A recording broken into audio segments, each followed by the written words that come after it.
advisor, professional and public affairs. So just say staff veterinary advisor. Staff veterinary advisor. Okay. Professional and public affairs. So just say staff veterinary. This is Pet Life Radio, the possumest pet party place on the planet. That's a lot of fees, baby, isn't it? Yeah. Get ready for some tail wagging, fur flying, feather flapping fun. Oh, yeah. PetLifeRadio.com.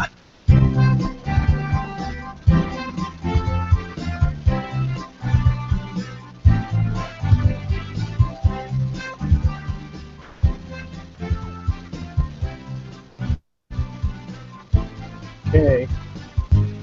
And hello, good morning or good afternoon, whatever the case may be. You are here live on Pet Life Radio's only live call-in show. Your host, Dr. Jeff Werber, here with you for the next 30 minutes. Coming to you live from Park City, Utah. Took a little break from LA to get some snowboarding in. I don't know if you can see behind me, but it's magnificent out here. And it's snowing today, unfortunately. Been here for a week, got to get back to reality.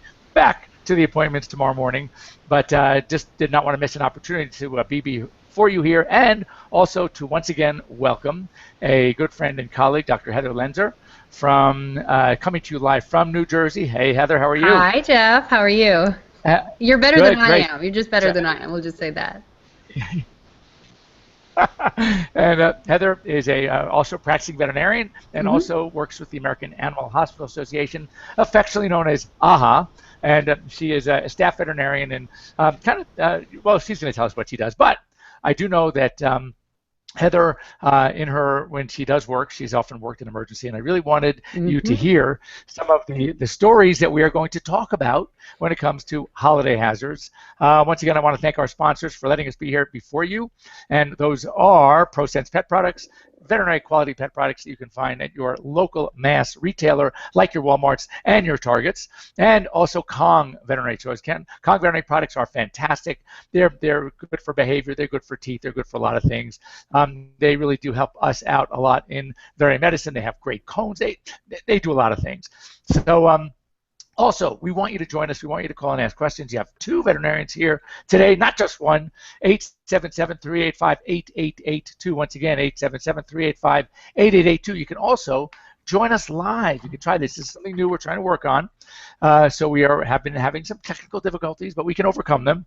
And that is to go on to PetLifeRadio.com, click on the Ask the Vet Dr. Jeff tab, and you will a box will come down at and under Join the Conversation, you will see a link, and click on that link, and hopefully that will bring you to us so we can actually see you. You can actually bring your pet, your dog or cat or whatever, your bird in front of your computer if you have a little camera there, and you can show us that little bump or that mole and say, what is this, Doc? What do you think? So anyway, we want to thank you for being here. So before we get going on some of the things we really want to talk about, as it's snowing here in Park City, Utah. It's snowing a lot of places in the country. I'm sure back in New Jersey, Heather, it's pretty cold. It's not. We have the whole El Nino thing going on right now. So it's like 50 degrees and it feels like a perpetual fall. So my kids are very, very disappointed. But I don't mind the warmer weather. That is so weird because we've been promised this El Nino thing, and it's going to bring a lot of snow. And so far, we're not in LA, though. Mammoth, which is one of our local ski resorts, I use that term lightly because local is 4.5 hours away by driving, but they've gotten great snow. I'm heading there in 2 weeks, so we will let you know then how great it is there. So before we get into some holiday hazards, if you're joining us here live on air behind Heather, to her right, to our left, is a wonderful Christmas tree we're going to talk about. And I'm seeing all these hazards in the making. I know, right? So we want to talk about that as well. But really first, real quick, I saw a really cute study, and I wanted to get Heather's opinion on it too. And it's this. It was coming from NBC News. It was on NBC Today show, that whether or not sleeping with your pets is good or bad. And they polled whoever answered the query, the questionnaire, and over 50% of the people that answered did have pets, which we kind of expected. And of those over 50% slept with their pets. The good news is only 10% blamed their sleeping problems on their pets. I'm not going to say that most of them blaming it on their little teeny kids who are crawling in bed with them or their spouses, but it's not their pets. And I know I have quite a few, and they are at least 4 of my 5 dogs. It would be 5 out of 5, but my old Labrador, 14 and a half, bless his heart, he'll sometimes jump on the bed with his front feet, and then he looks at me like, okay, Jeff, my back feet, and I got to get out of bed. I got to hoist him up. But no, it's the best. There's nothing warm. Heather, you have how many pets? I do. I have 2 dogs and a brand new cat that we just rescued. So she hasn't figured out the bed yet. But my little poodle is literally right by my head all night, which is why I always know when he needs a dental cleaning or has an ear infection or needs a bath, because he's literally right there all the time. My border collie is he's too humble to sleep in bed, so he sleeps so he can still herd the house in the dark, right? So he sleeps between my room and the kids' room and the front door. But I think the cat's going to figure it out pretty soon. And there was a time that I slept with my husband, a baby, a pit bull, myself, and a poodle all in the same place. So there's like a zillion rules I was probably breaking there, but we slept pretty nicely. And that study that the Mayo Clinic did that was talked about on the Today Show actually said that 40% of people, so this was the actual, not the poll, but the actual study, said that 40% of people found sleeping with pets beneficial. And a lot of it was, what we know anecdotally and just as pet owners, they provide us with comfort. They keep us from getting lonely. If we have a partner that travels a lot, or if we sleep by ourselves, having that other warm mammal in the bed can make us just feel better. My poodle is the best burglar alarm in the world, so actually having him right by my head, I would know if someone was even thinking, even just walking by the mailbox, I would know about that. So I think there's a lot of great benefits, and actually the authors of the study recommended that if people are having sleep issues, they should be talking to their physician about whether or not there are animals in the room, because they could fall into the category of the 40% or 50%, as the Today Show poll showed, that find them beneficial. And if they don't have an animal, it might be something that physician could bring up. I mean, I would love to live in a world where, and I think it's going to happen in definitely in our practice lifetime, where physicians prescribe pets for people for various ailments. And we already know they help with depression, PTSD, asthma, different types of emotional disorders, and why not helping us with sleep too? So I thought that was a really, really exciting, cool study for sure. It's funny because we've talked about this all the time, and as our good friend Marty Becker puts it, get the poodle instead of the Prozac, exactly, the Labrador instead of the Lipitor. There are so many health benefits to having pets with us, and they've shown kids they on average test 5 points higher on their IQ tests. They do better in school grades-wise. So it really does, help them focus, and it calms them. Obviously there's so many benefits. But as we're sitting here, and I'm staring at you and your AHA note, like how appropriately placed, and your Christmas tree. Now, is that an AHA ornament on your Christmas tree? Or no, it's a very strategically AHA logo, because this is where I live now. I love working with this organization, and I want people to know what the logo looks like so that they can walk by a veterinary hospital, see the logo in the window, and know that this is a place that has gone through very rigorous standards and testing like your hospital has in order to become AHA accredited. So everyone, check out that logo right there. That means that your vet is going above and beyond to make sure your pet's well taken care of. But behind it, I do have my tree of hazards. Yes. I left the tinsel off because we all know that tinsel, that's a huge thing. I don't even want to bring it out as even a prop. Especially with your new kitty. Especially with my brand new cat, exactly. And as you know, but our listeners may or may not know, that tinsel is so fun for cats to eat. And it looks pretty benign because it's shiny and it's light, but what it does is the cat swallows it. It can get trapped at the base of their tongue or in their stomach, and it still tries to keep going and go out through the intestines, but it doesn't succeed because it's anchored. And that ends up tying the intestines up in knots. And then we have a kitty. It won't be Christmas Day. It'll probably be 2 or 3 days later that starts vomiting, acting really, really sick, and you're looking at emergency surgery about December 28th or so in order to save your kitty's life. So do what I did and leave the tinsel off the tree, for sure. Now, I'm looking at all of those decorative balls hanging from a tree. Now, you can only imagine with 3 of my dogs, a Labradoodle and 2 Labradors that live with the ball. They see. So can you imagine walking into a room, seeing your tree, and going, "Oh my God, I've never seen so many tennis balls in one place in my life," and they are going to go nuts over these things. And are those candy canes, if they're real candy canes, candy, come on, let's face it, dogs are going to love this too. So again, it looks great and it's decorative, but we have to be careful. We have to understand our pets. We have to watch them. We should not leave them unattended. If you have lights on that tree, one thing I recommend, instead of having lights that plug into a 120-volt household current with an cord, just plenty of fun things for a puppy or a kitty or a bunny to chew on. 2 options. Number 1 is you can actually find lights that don't run on 120-volt household current, but actually use a 12-volt transformer that brings down 120 volts down to 12. Oh, that's so anything that's exposed is 12 volts. And that 12 volts is not going to, it's going to give them a little buzz, but it's not going to shock them and hurt them. Or better yet, there are many lights that you can find now that run on a battery pack. It's 3 or 4, D batteries, which is 1.5 volts each. So you're looking at 6 volts. So that's nothing. Or even a transistor radio battery, which is 9 volts. So if you have pets around the house and you know they're chewers, just be prepared. And the goal is to try to prevent the problem before it becomes a problem, like Heather said with the tinsel. If you have tinsel and you have cats, or even some dogs like to play with it too, but you got to be really, really, really careful because these are just accidents waiting to happen. Now, what kind of tricks do you use, Heather, to try to keep pets away from the trees? Well, I actually, so far, nobody's super interested in it. So this is an area that, like, for whatever reason, my tree is okay right now. But I do have dogs that like to jump up on the counters and steal things. And I'm kind of an earthy, crunchy mom. And one of the things that I've learned about, fortunately, not with my own animals, but I've seen it in the ER, is earthy, crunchy moms or dads like us making homemade bread.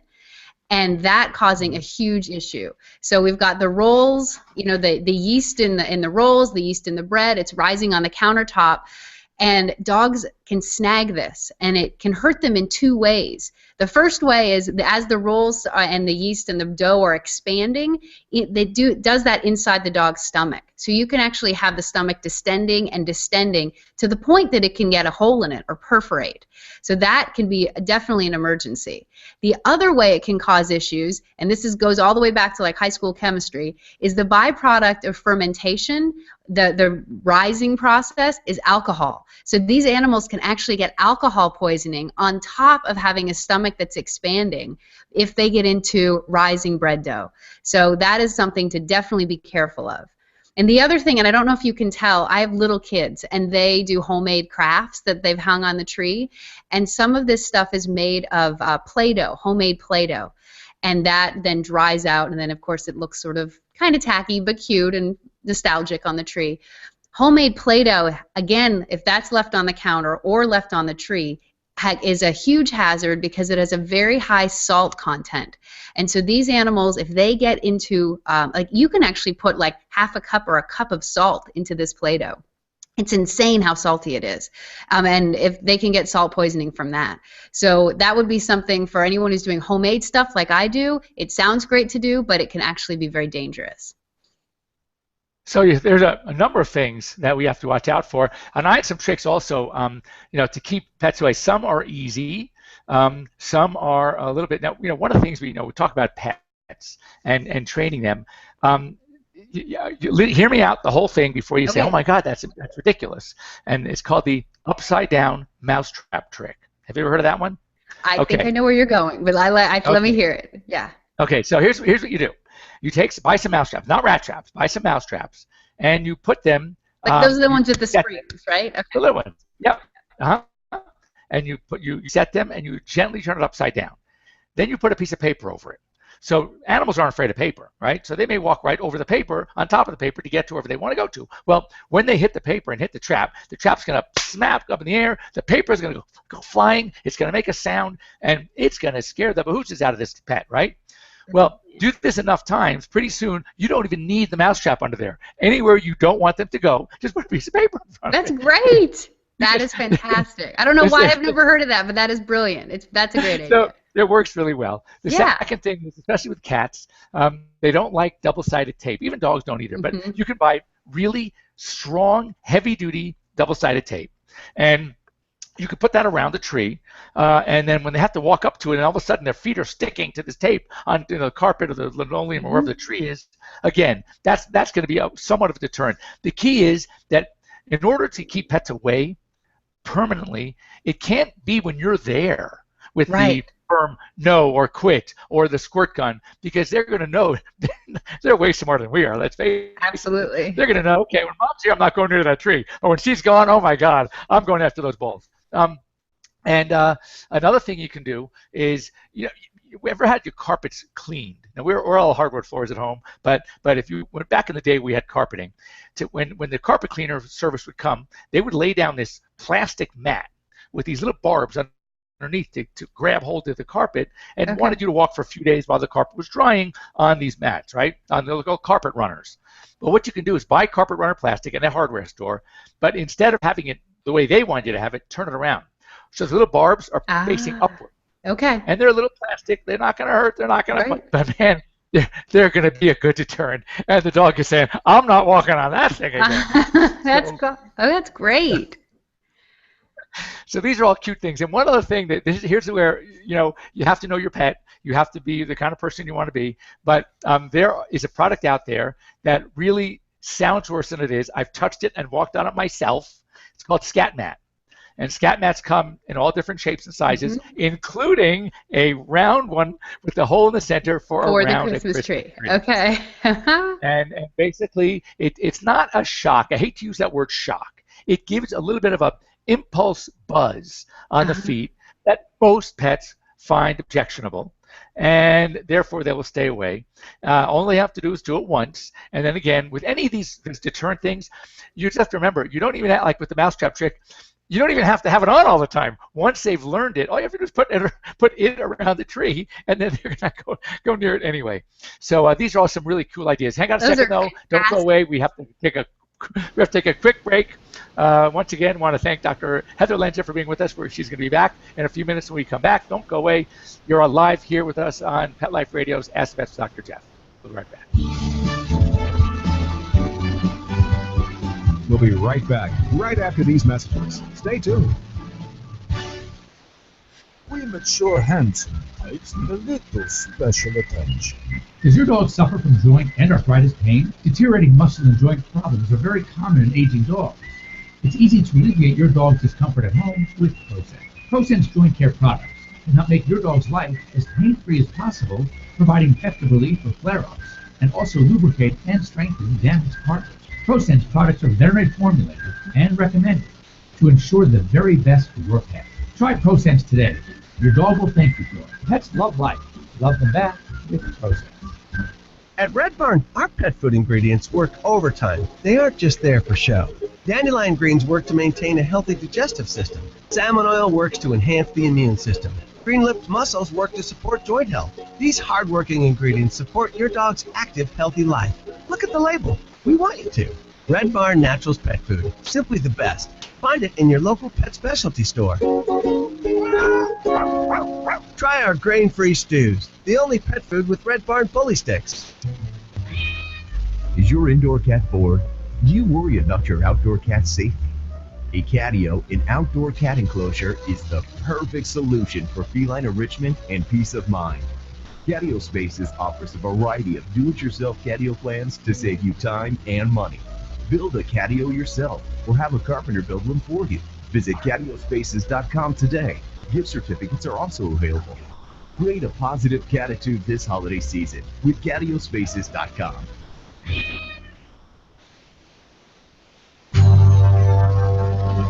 It's DesignerPetSweaters.com. Hand-knitted designer sweaters for your precious pup or cool cat. Beautiful couture patterns for your pets, including custom-knitted formal wear, casual wear, yachting, and even sports-themed. Many designer pet sweaters include feathered tammy hats, top hats, and a lot of sparkle. Each sweater includes leg loops, front paw sleeves, and leash opening. Visit DesignerPetSweaters.com to order your four-legged fashions today. Your pets will stay warm for the winter and be runway ready. Large or small, we fit them all. DesignerPetSweaters.com. Woof woof! Don't forget about me this holiday season. A perfect gift for me would be a leash and collar from Mendota Products. They're 100% made in the USA and have a soft, silky feel both you and I will love. They have 37 different color combinations, but I think the red and green would look perfect on me for the holidays. You can find them at MendotaDog.com. MENDOTA dog.com. Woof woof. Let's talk pets. Let's talk pets On Pet Life Radio. Pet Life Radio. PetLifeRadio.com.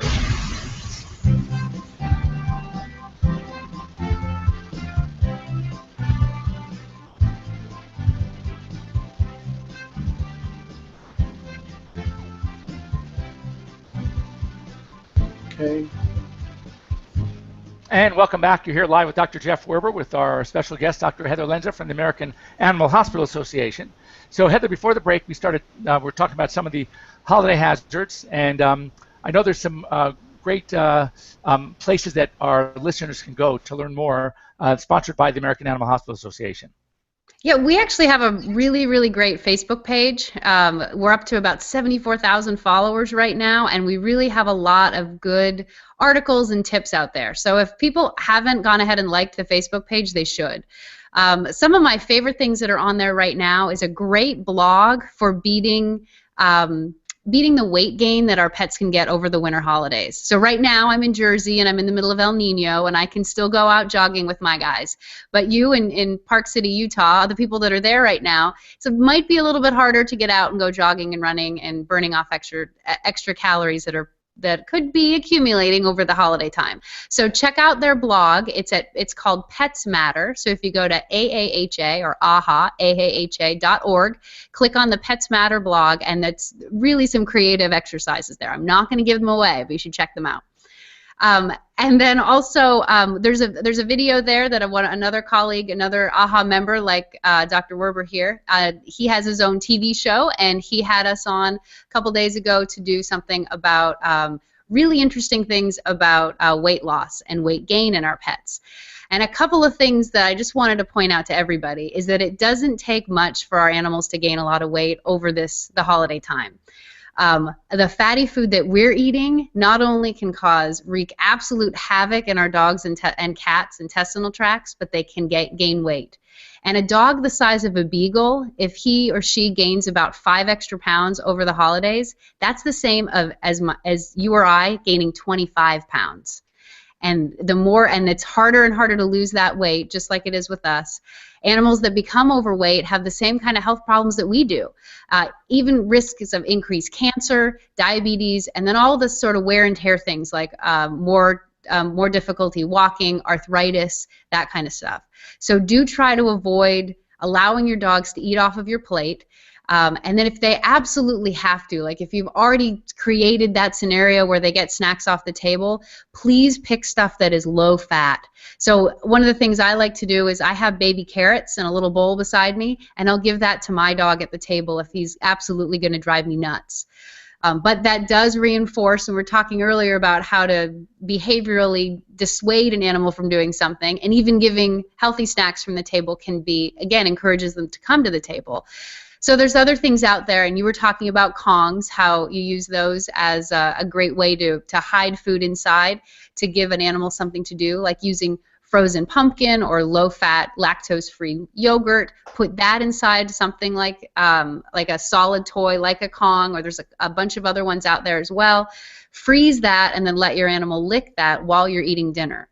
I'm also a huge fan of different puzzle toys where you actually can put kibble inside the toy, and then the dog has to work hard to try to get the kibble out of the toy. Again, do that at your dinner time when everybody comes over to keep them busy so they're not bothering you at the table. Because the last thing I like to see as an ER doc is people showing up, like 4 or 5 o'clock Christmas Day, all dressed up, and their dog is eating the turkey, the stuffing, the gravy, and there's vomit and diarrhea all over their Christmas celebration.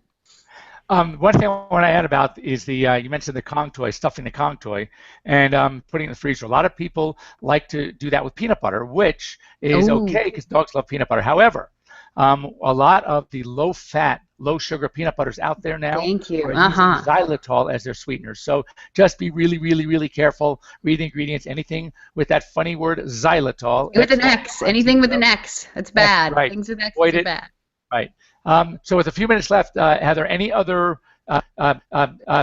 sort of dangers other than the tree and the foods that we want to talk about? I think we should talk about maybe the wrappings, the gifts that people come, the presents that people give, and the ribbons, and also, much things we talked about Halloween. It's a festive time. It's a lot of family. It's a lot of fun. A lot of people coming in the doors, the doorbell ringing maybe, often earlier in the evening as people are coming over to help celebrate or to have that big meal. We have to be really careful about dogs being a little hyped up, or cats even, maybe bolting, being afraid, fearful. Dogs that typically are great with you and your kids and your family may not be so great with strange people coming in the house you don't know.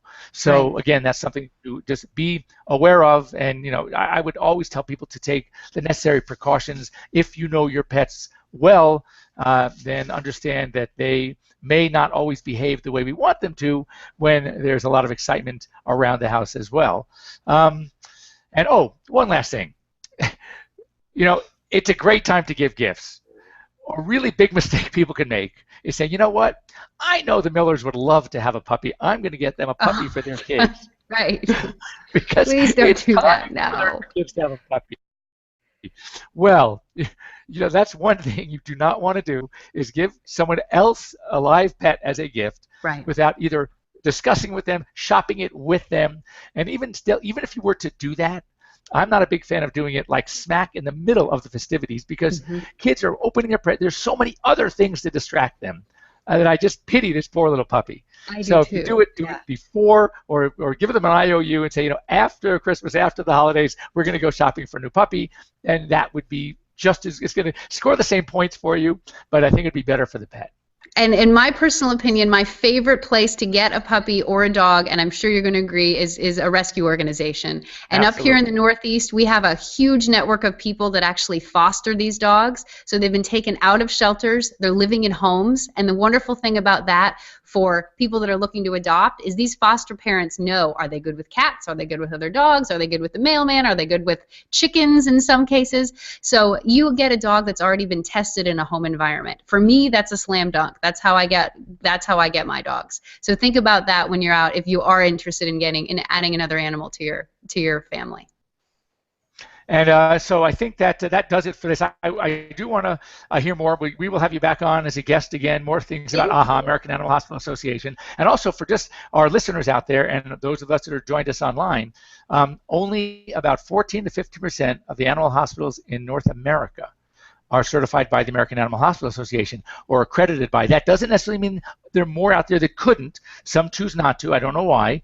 But it really is. If you've heard of the good old-fashioned, companies all the time used to advertise that they were, good housekeeping seal of approval.